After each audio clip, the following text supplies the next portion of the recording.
Eu quero começar dizendo que é um prazer participar desse segundo colóquio internacional de diacronia do português. Eu quero agradecer aos organizadores, em especial ao professor Vicente Martins, pelo gentil convite, e dizer também que é uma alegria participar de um evento em homenagem ao meu amigo e colega Mário Viaro. Eu e o professor Mário Viaro temos uma história aí de praticamente 20 anos de amizade, de companheirismo, de coleguismo, de parceria em vários projetos. Tudo começou em 2004, quando eu fui dar uma palestra na USP, e ele estava na plateia, e após a palestra ele chegou para mim com o meu primeiro livro na mão, pedindo um autógrafo e dizendo que era meu fã. Vocês imaginem, né? O maior etimólogo do Brasil chegando para mim dizendo que era meu fã, né?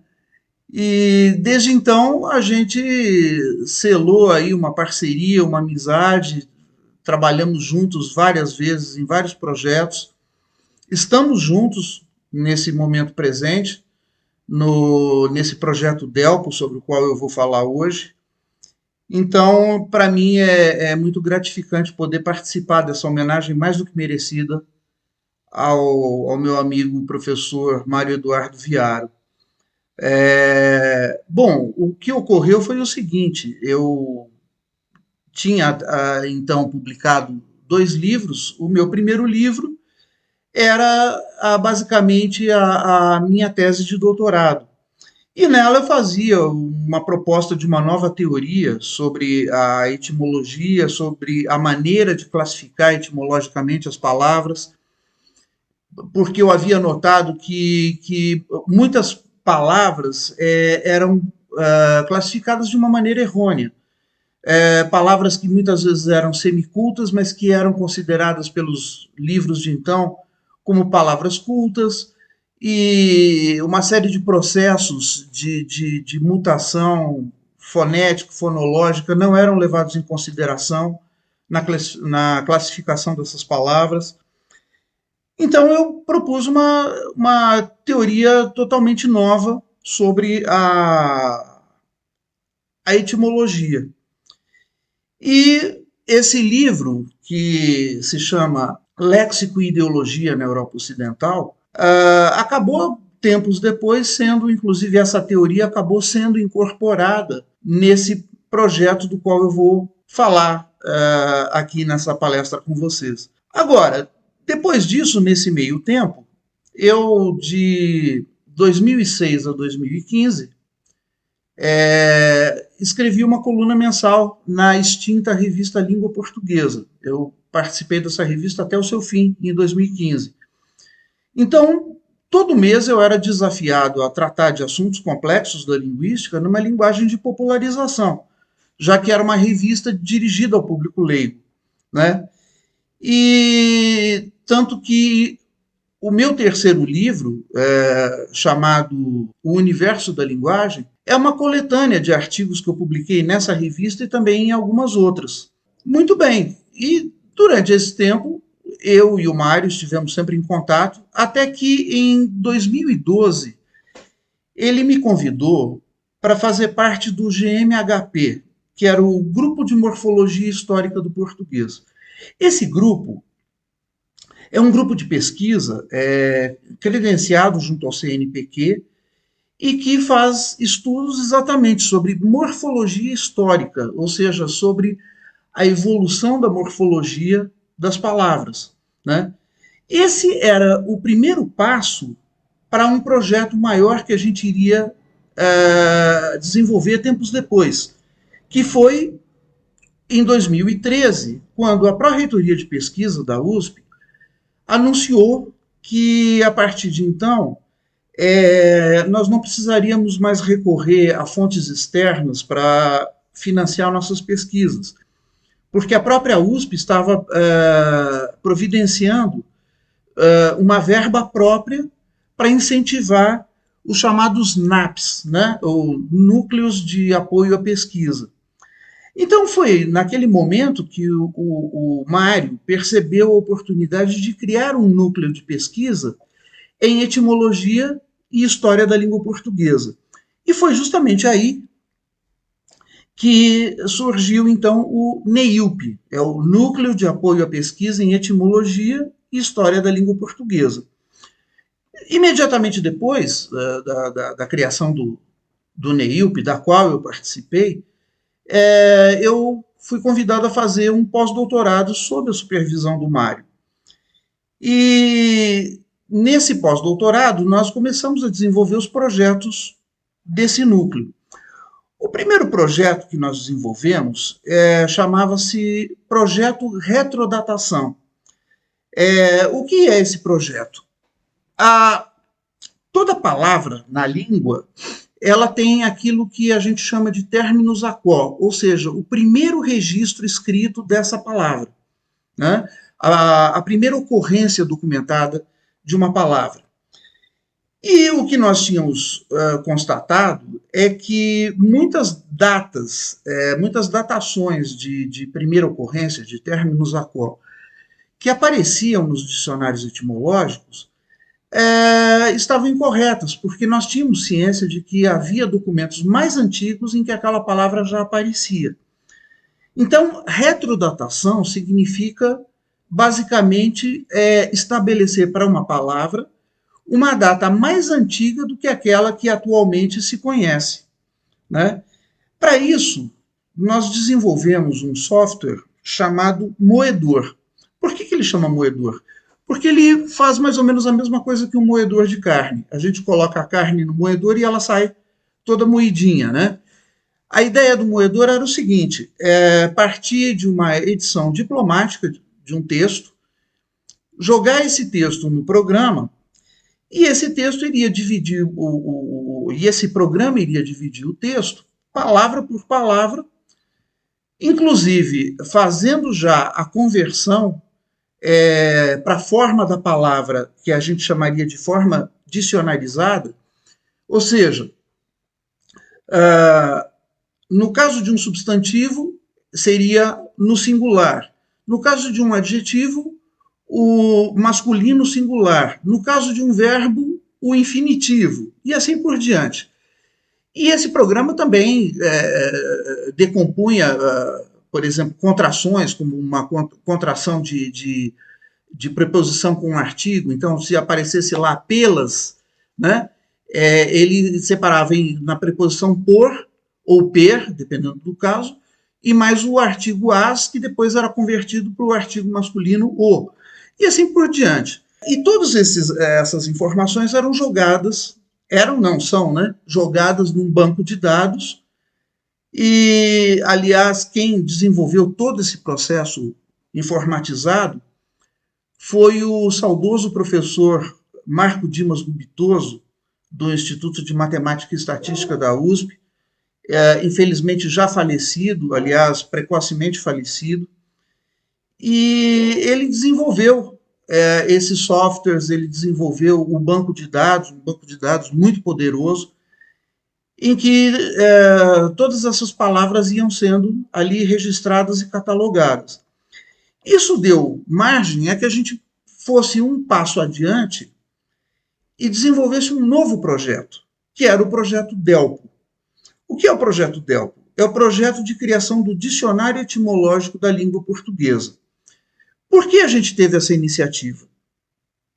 Em primeiro lugar, porque a língua portuguesa das grandes línguas da Europa é a que tem a maior escassez de bons dicionários etimológicos. Aliás, escassez tanto em qualidade quanto em quantidade.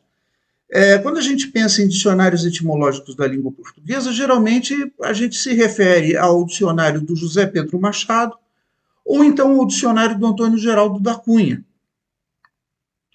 Nós temos aqui também, no Brasil, o dicionário Wise, que é um ótimo dicionário.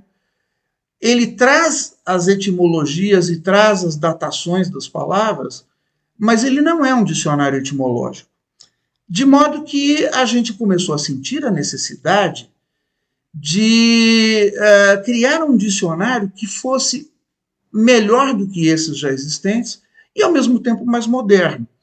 Então, nós pensamos num dicionário 100% online, que, por essa razão, por não ter que ser impresso em papel e reeditado periodicamente, ele pode ser atualizado até diariamente. Ou seja, cada vez que um novo dado aparece, né, uma nova palavra é registrada ou uma nova datação é registrada para essa palavra, imediatamente isso é incorporado ao dicionário. Além disso, por ser um dicionário informatizado, ele tem uma série de recursos que eu vou explicar mais para frente, que permitem assim uma pesquisa muito avançada, de tal maneira que ele é utilíssimo não só para o consulente leigo, ou seja, aquela pessoa que simplesmente tem a curiosidade de saber a origem de uma palavra, mas também para pesquisa científica. Então ele acaba sendo um dicionário muito importante também para pesquisadores, né? E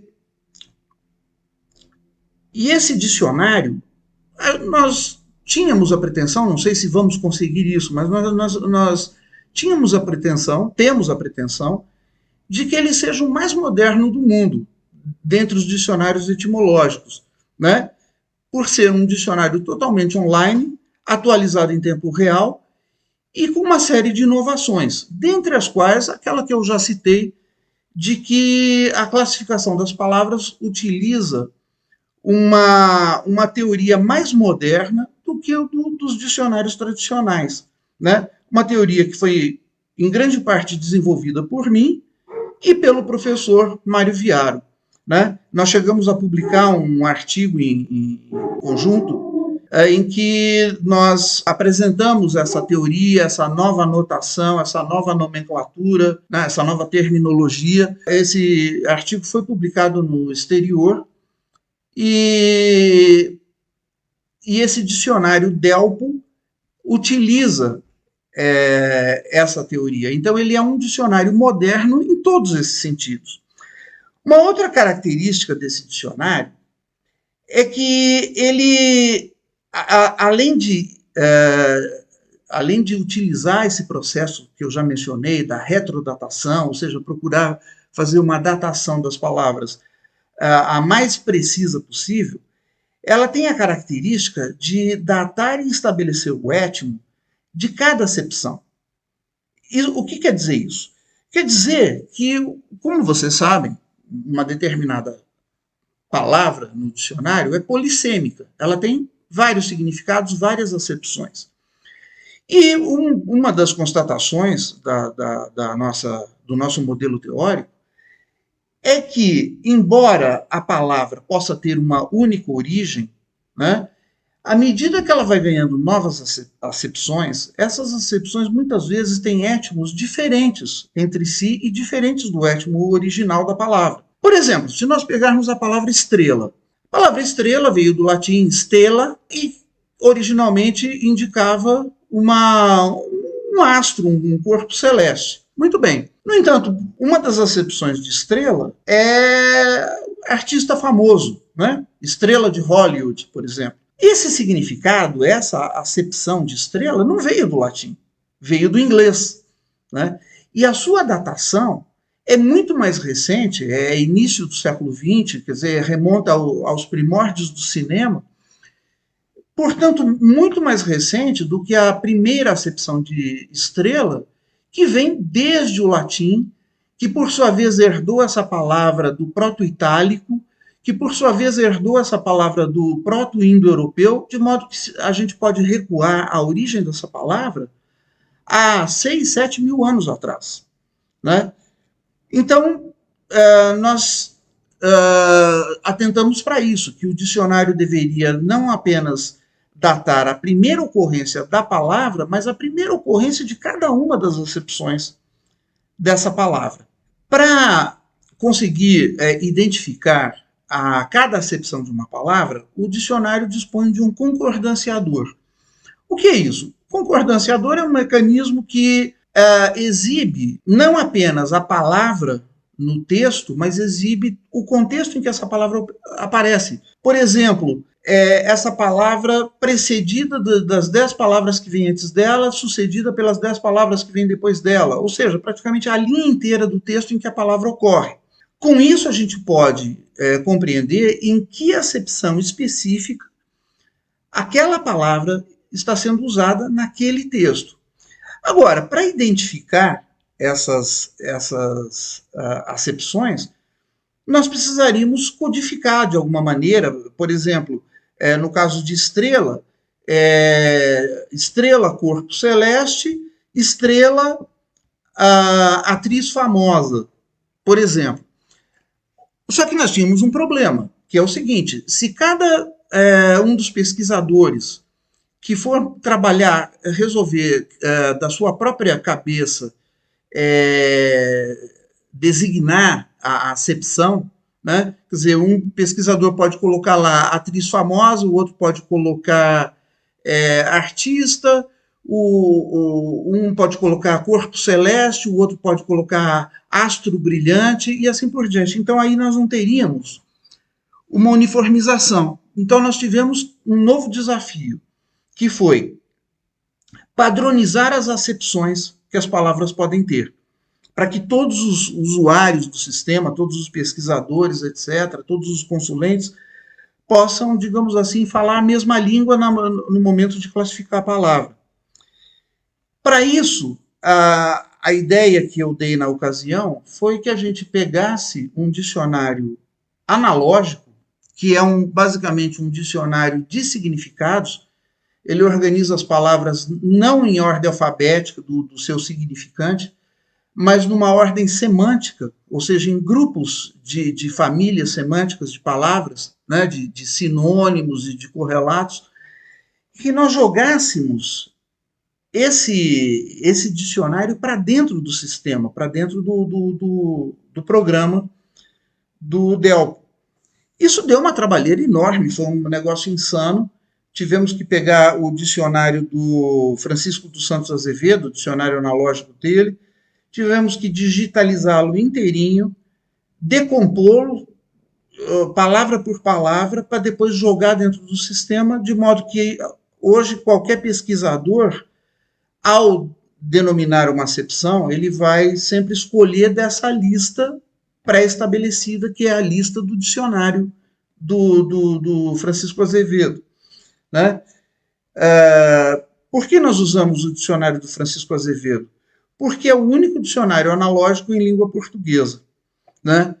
E um outro recurso que esse programa também tem é o chamado metaplasmador. O que vem a ser um metaplasmador? É um outro programa, um outro software que nós desenvolvemos, que, baseado no conhecimento que nós temos das mutações que as palavras, os metaplasmos fonéticos que as palavras sofreram do latim até o português, ele permite que a gente coloque no metaplasmador uma palavra em latim e ele vai gerar quais as possíveis formas que essa palavra terá em português através da evolução. A gente usa isso para tentar confirmar ou refutar se uma determinada palavra é de origem latina, se ela sofreu uma evolução fonética regular ou se ela teve irregularidades ao longo da sua história, o que pode indicar que ela, por exemplo, não é uma palavra herdada, mas que ela pode ser um empréstimo, né? Ou então aquilo que nós chamamos de palavras semivulgares, que são palavras herdadas, mas que por serem de um uso muito restrito, muitas vezes um uso apenas num ambiente religioso, por exemplo, como muitas palavras da liturgia, elas sofreram uma evolução fonética irregular, ou seja, elas foram menos desgastadas pelo uso ao longo do tempo do que palavras de uso diário, de uso comum, certo? Então, o metaplasmador faz esse trabalho de testar as nossas hipóteses quanto à evolução fonética de uma palavra. Um outro dispositivo que o Delpo também tem é chamado de Ngram.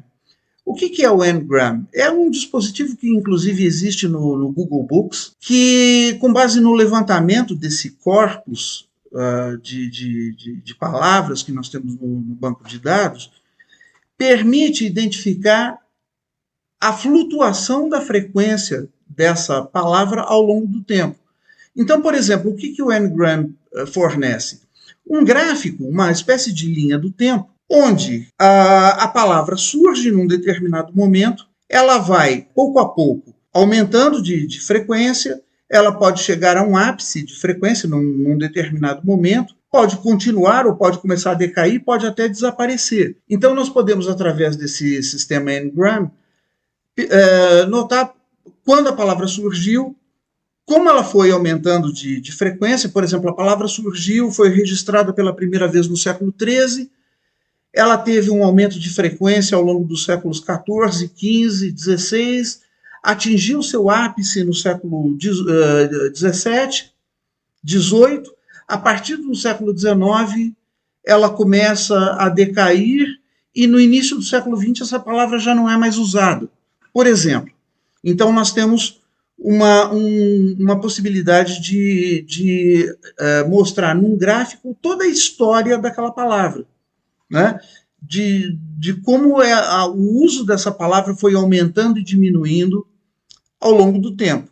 Bom, o que ocorreu foi que depois que o projeto do dicionário Delpo foi implantado, e em que nós começamos a trabalhar com ele com muito entusiasmo, nós sofremos aquele problema que é recorrente na pesquisa científica no Brasil, na produção do conhecimento, que é o corte de verbas. Então, a partir do momento em que nós tivemos, assim como todos os outros programas de pesquisa, tiveram uma redução nas suas verbas, o andamento desse projeto começou a se tornar bem mais lento, porque aí nós tínhamos menos pesquisadores trabalhando, menos pessoas, por exemplo, estudantes de iniciação científica, estagiários, fazendo aquele trabalho de moer os textos. Então, com isso, o projeto acabou bastante reduzido. É claro que, é uma coisa até que eu esqueci de mencionar antes, o NEIUP, o nosso núcleo, ele é um núcleo sediado na USP, mas ele não é um núcleo da USP, ele congrega pesquisadores de vários países do mundo. Então, ele congrega pesquisadores de outras universidades brasileiras, de universidades estrangeiras, de tal maneira que é claro que nem todos os pesquisadores dependem especificamente do financiamento da USP para o seu funcionamento, para o seu trabalho. Esse corte de verbas afetou, sobretudo, os estudantes de graduação, alguns alunos de pós-graduação que são bolsistas, né? Então, quer dizer, a redução do número de bolsas acarretou uma diminuição drástica do pessoal engajado nesse trabalho. Na ocasião, nós buscamos, inclusive, parcerias externas, cogitamos em transformar o Delpo num projeto temático da FAPESP, né? A FAPESP é a Fundação de Apoio à Pesquisa do Estado de São Paulo, mas isso não foi viável. Nós chegamos a procurar o Google, né? Porque já que o Google tem aquele Google Books, nós achamos que eles talvez tivessem interesse em fazer uma parceria conosco, na medida em que eles poderiam, inclusive, partilhar conosco o acervo que eles têm de livros, né, de livros já digitalizados, o que facilitaria muito o nosso trabalho, na medida em que a gente não precisaria digitalizar os livros.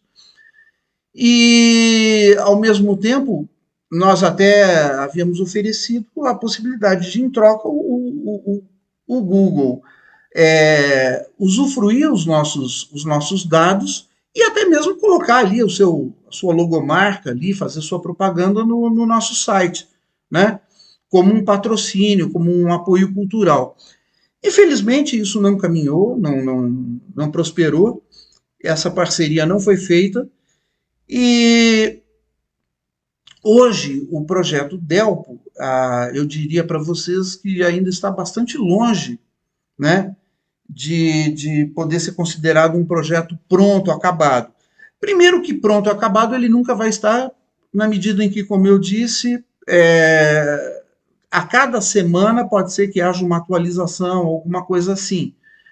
Mas no sentido de, pelo menos, nós termos ali um acervo de palavras do tamanho que se espera de uma coleção de palavras de um dicionário, de um léxico, né?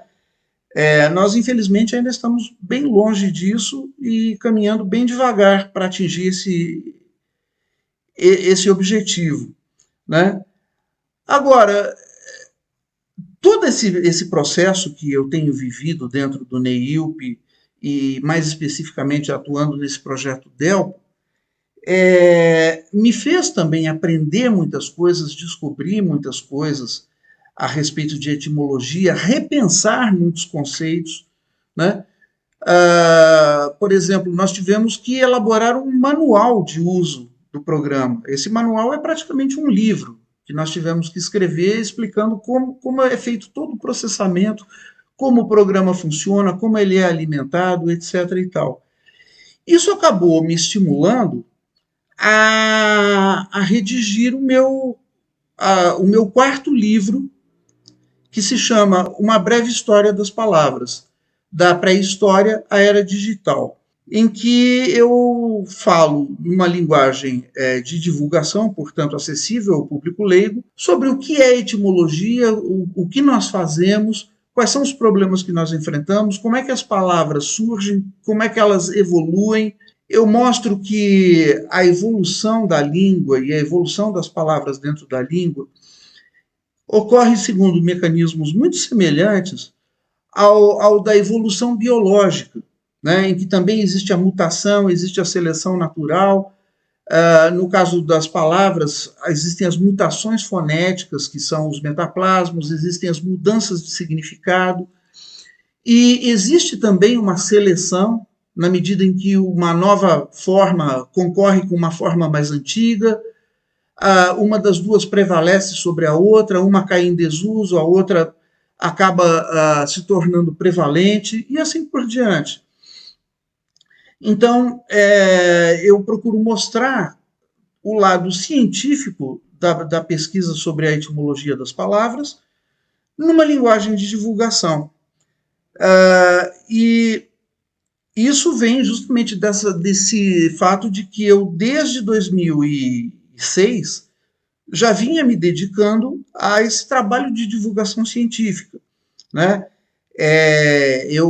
Nesse período, eu cheguei a criar um blog, onde eu publico semanalmente, um canal no YouTube, onde eu lanço vídeos todo mês, né?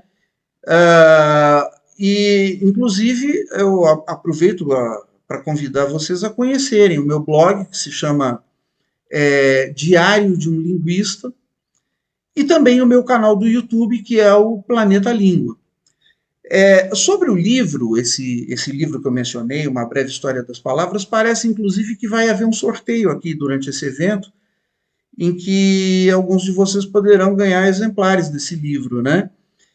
E, além disso, especificamente sobre o meu canal do YouTube, eu recentemente lancei uma campanha de captação de apoios para que eu possa continuar desenvolvendo esse trabalho de divulgação da linguística nas redes sociais de uma maneira mais profissional, porque hoje eu faço isso ainda de uma forma um tanto amadora. Eu tenho procurado fazer com o máximo de qualidade possível, né, com o máximo que me é possível com os recursos que eu tenho, mas eu gostaria de poder montar uma equipe profissional para produzir vídeos com mais frequência, com mais qualidade, e com isso, evidentemente, conquistar mais público, ou seja, divulgar o conhecimento linguístico para mais pessoas, né? Então, eu estou fazendo uma campanha de captação de apoios através da plataforma Apoia-se, né? No site apoia.se/Planeta Língua, tudo junto. é a maneira que eu tenho encontrado para tentar continuar com esse meu trabalho, que, modéstia à parte, eu acho que é um trabalho importante que eu venho fazendo, né, de divulgação da linguística, através de blog, através de Facebook, através de Instagram, através de YouTube, através dos meus livros, das minhas palestras, né? E, para finalizar, então, eu gostaria de deixar aqui o endereço do meu site, www.aldobizoc.com.br.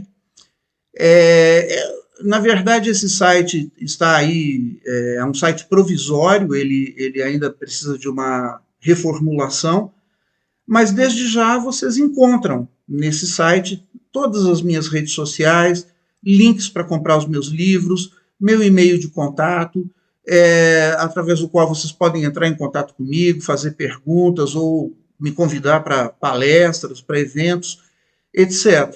Então, eu gostaria de, nesse momento, já me despedindo, agradecer pela oportunidade, mais uma vez agradecer ao professor Vicente Martins por essa maravilhosa oportunidade de estar aqui falando com vocês, mostrando um pouco do meu trabalho e mostrando um pouco do trabalho do Delco e do NEIUP, né, daquilo que nós estamos fazendo, e mais uma vez reforçando que nada disso teria acontecido, nada disso teria sido possível se não fosse a iniciativa pioneira do professor Mário Eduardo Viaro, né, que ali, muito corajosamente, foi abrindo espaços, foi tendo ideias e foi pondo essas ideias em prática de maneira que hoje, apesar de todos os percalços, apesar das dificuldades financeiras que nós temos, etc.,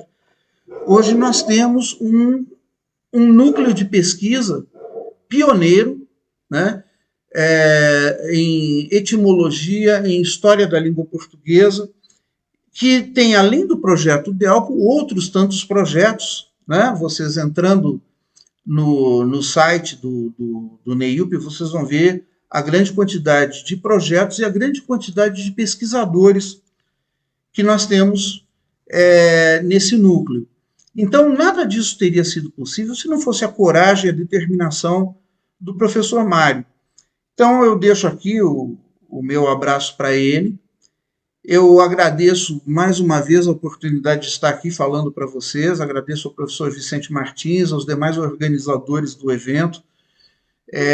Eu acho que esse evento já é um sucesso e me coloco à disposição de vocês para responder perguntas, para atender no que for possível. Ok? Muito obrigado.